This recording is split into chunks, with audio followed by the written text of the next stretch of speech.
निरङ्कुश शब्द त्यसको अर्थ तपाईलाई पक्कै पनि थाहा छ, तर जुन अर्थ थाहा छ त्यति मात्रै यो शब्दको अर्थ होइन। निरङ्कुश शब्दमा दुईवटा शब्द मिलेका छन्, एउटा निर, अर्को अङ्कुश।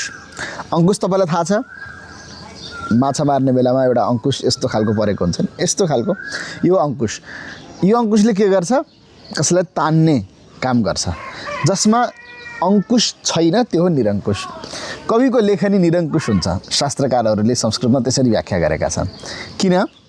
कविको लेखनीको कहाँ सीमा हुन्छ, कहीँ पनि कवि पुग्न सक्छन्। कविको कल्पनाको इयत्ता निर्धारण गर्न सकिँदैन। त्यसरी कविका रचनाहरूमा कल्पना अथवा भावना जसरी पनि बग्न सक्छ। त्यसरी कविहरूलाई निरङ्कुश हुन्छन् भनिएको छ। तर जब शासकलाई हामी निरङ्कुश भन्छौँ त्यहाँनिर के अर्थ हो त्यसको भन्दा, अङ्कुश के हो, तानेर ल्याउने चिज हो।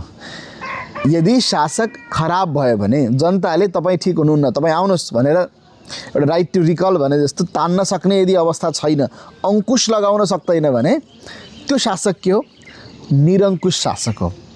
त्यसैले जसमा अङ्कुश प्रयोग गरिँदैन, गर्न सकिँदैन, ठ्याक्कै शाब्दिक अर्थ चाहिँ निरङ्कुशको यति नै हो। आजलाई यति नै, नमस्कार।